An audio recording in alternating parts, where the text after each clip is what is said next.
Tingkat pengangguran terbuka di Banten pada tahun 2022 mengalami penurunan sebesar 0,92%, yang sebelumnya 8,9% menjadi 7,52%.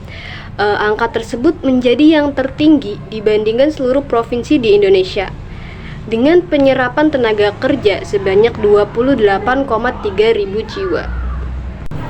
Sementara itu, di sisi lain, kondisi industri besar dan sedang di Provinsi Banten juga telah menunjukkan perkembangan yang signifikan. Pada tahun 2022, Provinsi Banten memiliki 3.399 perusahaan industri besar dan sedang dengan tenaga kerja sebanyak 655.660 orang. Nilai produksi yang dihasilkan mencapai 517,97 triliun rupiah. Sebagian besar perusahaan berada di Kabupaten Tangerang dan Kota Tangerang.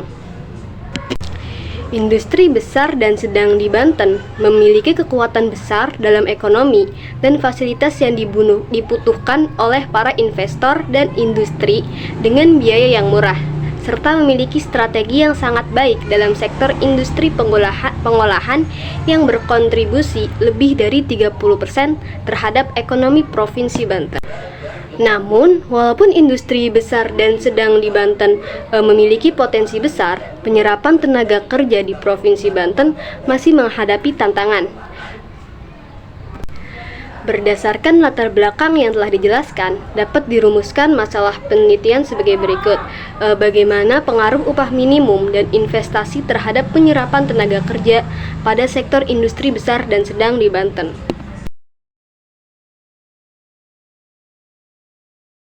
Jenis data yang digunakan dalam penelitian ini adalah data sekunder yang berasal dari Badan Pusat Statistik Provinsi Banten dan National Single Window for Investment. Dengan metode analisis data yang digunakan adalah analisis regresi linear berganda. Sedangkan variabel yang digunakan dalam penelitian ini adalah penyerapan tenaga kerja sebagai variabel dependen dan upah minimum dan investasi sebagai variabel independen. Berdasarkan hasil uji asumsi klasik, dapat disimpulkan bahwa data yang digunakan dalam penelitian ini berdistribusi secara normal, yang dibuktikan dengan histogram yang berbentuk lonceng. Kemudian tidak adanya heteroskeditas yang bisa dilihat pada diagram scatter plot dengan tidak adanya pola dan tidak menyatu pada satu titik, dan juga tidak ada multikolinearitas atau tidak ada hubungan antara variabel independen yang dibuktikan dengan nilai korelasi yang tidak melebihi 0,7. Berdasarkan uji hipotesis uji F, diperoleh nilai signifikansi F yaitu 0,00005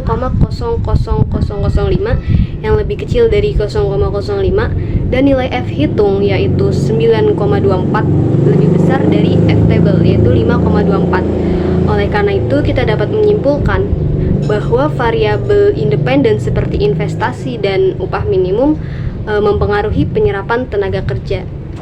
Selanjutnya, berdasarkan uji koefisien determinasi, diketahui nilai koefisien determinasi atau R-square sebesar 0,848,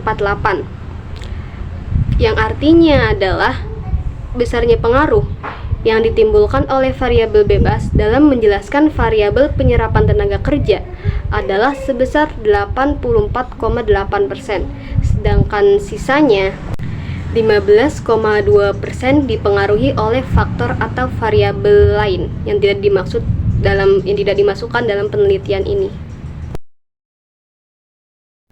Jadi, bagaimana pengaruh upah minimum dan investasi terhadap penyerapan tenaga kerja di sektor industri besar dan sedang di Banten?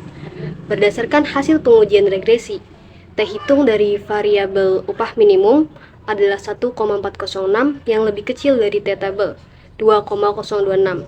Ini menunjukkan bahwa variabel upah minimum tidak memiliki pengaruh terhadap penyerapan tenaga kerja di sektor industri besar dan sedang di Banten.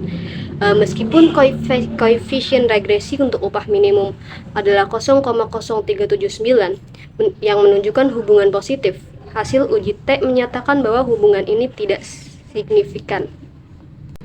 Sedangkan variabel investasi memiliki T hitung sebesar 2,666 yang lebih besar dari T-table 2,026. Hal ini menunjukkan bahwa variabel investasi memiliki pengaruh signifikan terhadap penyerapan tenaga kerja di sektor industri besar dan sedang di Banten. Koefisien regresi positif untuk variabel investasi menunjukkan bahwa ada hubungan positif antara tingkat investasi dan penyerapan tenaga kerja. Artinya, ketika investasi meningkat, jumlah tenaga kerja yang diserap oleh sektor industri besar dan sedang juga meningkat.